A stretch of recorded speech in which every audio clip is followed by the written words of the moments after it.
சகோதர சகோதரிகளே, உங்கள் அனைவருக்கும் என் அன்பின் வாழ்த்துக்கள்.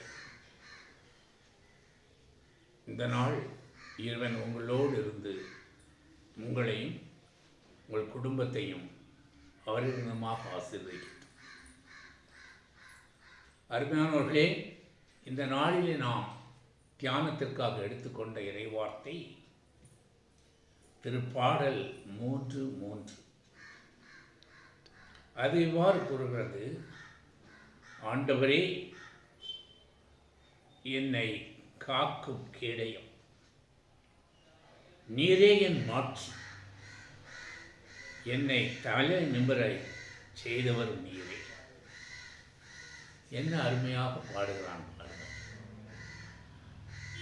ஆண்டவரே, நீரே என்னை காக்கும் கேடயம்.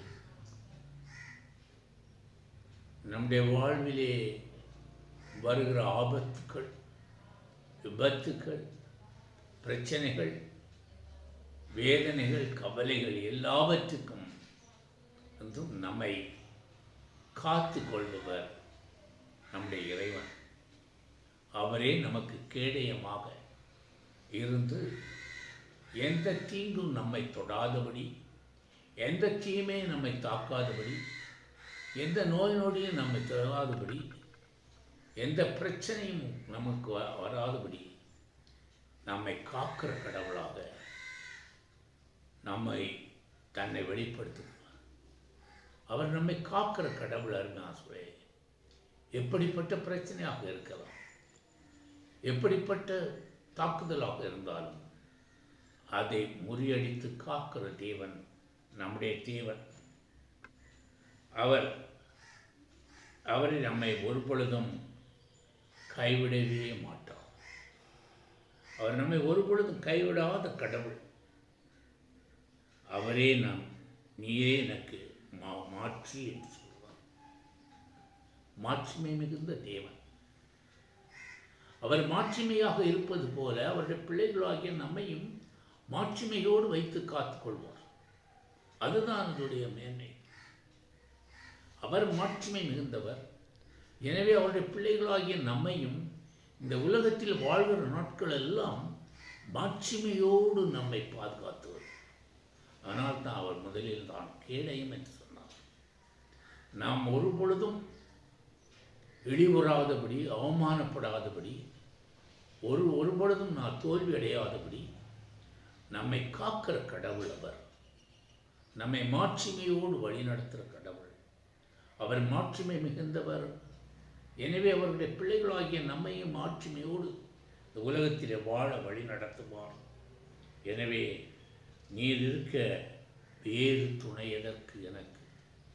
நீர் இருக்க நான் வேறு யாரை தேட வேண்டும்? ஆண்டவர், நீர்தாமே என்னை கேடயமாக இருந்து நீரே என்னை வழிநடத்தி என்னை காக்கிற கடவுளாக இருக்கிறேன். எனவே நான் எல்லாவற்றிலும் என்னுடைய பய உணர்வுகளை எல்லாம் நீர் அகற்றி விடுகிற கடவுள். அஞ்சாதே, நான் உன்னுடன் இருக்கிறேன். கலங்காதே, நானுடைய கடவுள். நான் உனக்கு வலிமை அளிப்பேன், உதவி செய்வேன், நீரின் வழக்கத்தால் தாங்குவேன் என்று சொன்னீரே. எனவே உம்முடைய கேடயமா நீர் எனக்கு கேடயமாக என் வாழ்நாளெல்லாம் என்னை நீ தாங்குகிற கடவுளாக இருக்கிறீர். ஆண்டவரே, எனவே எதற்கு நான் பயப்படேன்?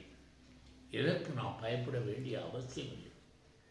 ஏனென்றால் நம்முடைய இறைவன் மாட்சிமை மிகுந்தவர். அவர் கேடயமாக இருந்து நம்மை வழிநடத்துகிற கடவுள். அவர் எப்பொழுதும் விழிப்போடு இருக்கிறவர். நாம் விழிப்போடு இருக்க வேண்டும்.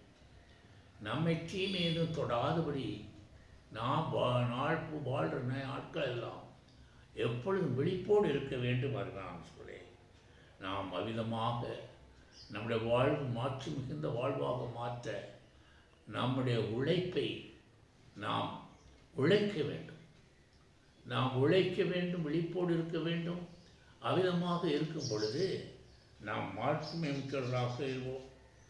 உங்களுக்கு அவையெல்லாம். எனவே தான் அவர் அருமையாக 1 பேதுரு சொல்கிறது 5:7 சொல்கிறது, உங்கள் கவலையெல்லாம் அவரிடம் கொடுத்து விடுங்கள். கவலைப்படுவதால் உன்னால் ஒரு முழக்கத்தை கூட்டவோ குறைக்கவோ முடியாது. எனவே உன் கவலையெல்லாம் அவரிடம் கொடுத்து விடு. ஏனென்றால் அவர் உன் கவலையை எடுக்கிற கடவுள். அவர் உனக்கு கேடயமாக இருந்து உண்மை மாற்றி மிகும் ஒரு வாழ்க்கையை உனக்கு தருகிறவர். எனவே நீ பயப்பட அஞ்சாதே, பயப்படாதே. அருமையான இறைவார்த்தை. இன்றைக்கு பலரும் சின்ன சின்ன பிரச்சனைக்கெல்லாம் நான் பயந்து நடுங்குகிறோம். சின்ன அச்சம் நம்முடைய உள்ளத்தில் இருக்கிறது. இருட்டை கண்டா பயம், ஒரு ஆளை கண்டா பயம், இப்படி என்ன ரத்தத்தை கண்டா பயம், ஒரு மிருகத்தை கண்டா பயம், சத்தத்தை இப்படி பயந்து நடுங்கி வாழ்கிற காட்கள். எதை கண்டாலும் பயப்படுறது. இங்கே ஒருவர் நமக்கு இருக்கிறார். அவருக்கு ஒரு நான் உனக்கு கேடயம், எல்லாவித ஆபத்திலிருந்தும் உன்னை நான் பாதுகாத்துக் கொள்வேன், நான் உன்னை மாற்றுமை மிகு வாழ்வு உனக்கு கொடுப்பேன் என்று சொல்கிறார். எனவே நாம் அவரிடம் நம்முடைய வாழ்வை விட்டு கொடுக்க வேண்டும். ஆண்டவர் நம்முடைய வாழ்வை அவர் கரத்தில் கொடுக்க வேண்டும். அவர் காற்று வழியில் அவரிடம் கொடுக்கும் பொழுது அவர் நமக்கு கேடயமாக இருந்து நம்மை வழிநடத்தி நம்முடைய வாழ்விலே மற்றவர்கள் எல்லோரும் காணும்படியாக, நம்மை சுற்றி வாழ்கிற மக்கள் காணும்படியாக ஒரு மாற்றமிகு வாழ்வை உங்களுக்கு தருவார். எனவே அனுதினமும் நான் கூறியது போல அனுதினமும் நீங்கள் ஒவ்வொருவரும் உங்கள் வாழ்க்கையை ஆண்டோர் கரத்திலே ஒப்பு கொடுக்க வேண்டும். அவர் உங்களை காத்து கொள்வார், வழி நடத்துவார், உங்களுக்கு உணவு கொடுப்பார், உங்களுக்கு எல்லா விதமான உங்கள் தேவையெல்லாம் சந்திப்பார். யாரையும் மனிதரை நம்புவதை விட ஆண்டவரை நம்புங்கள். ஆண்டவரிடம் செல்பவருக்கு, அவரை தேடுபவருக்கு ஒன்றும் குறைபடாது என்று சொல்லியிருக்கிறார். கடவுளை தேடுபவருக்கு ஒன்றும் குறைபடாது. நீ கடவுளை அனுபவமாக மாற்ற வேண்டும். கடவுள் என்று வாயார சொல்லியிருந்தால் மட்டுமா, அவரே அனுபவமாக மாற்ற வேண்டும். எப்பொழுது நீ அனுபவமாக மாற்றுகிறாயோ அப்பொழுது வாழ்நாளெல்லாம் உன்னோடு அவர் இருப்பார். உன் தேவைகளை சந்திப்பார், உன்னை வழிநடத்துவார், மாற்றுமிகு நல்வாழ்வுக்கு உன்னை வழிநடத்துவார். இந்த உலக வாழ்வு முடிந்த பிறகும் அந்த முடிவில்லாத மாற்றம் மிகுந்த வாழ்வை உனக்கு தருவார். எனவே நீ அஞ்சவே கூடாது. அதை நான் சொல்கிறார், நான் கேடயமாக இருக்கு, நான் உனக்கு கேடயம். எத்தனை பேர் உன்னை தாக்கினாலும் அத்தனை பேரிடமிருந்து உன்னை காக்கிறவர். எத்தனை பிரச்சனைகள் உன்னை தாக்கினாலும் அத்தனை பிரச்சனைகளும் உனக்கு விடுதலை கொடுக்கிறவர். அவரிடம் வந்த யாருமே தோல்வி காணவே முடியாதவர். என் வாழ்க்கையிலே வாழ்கிற நாளெல்லாம் ஆண்டவர் கரத்திலே உன்னுடைய வாழ்வை கொடுத்து விடும். உன் வாழ்வு அது சிறந்ததாக, உயர்ந்ததாக, மகிழ்ச்சி நிறைந்ததாக, ஒரு செல்வ செழிப்பான வாழ்க்கையை ஆண்டவருக்கு தந்து உன்னை காத்து கொள்வார். அவர் காக்கின்ற தெய்வம், நம்மை காத்து வழி நடத்துகிற கடவுள், நம்மை மாற்றுமைக்கு கொண்டு செல்கிற தெய்வம்.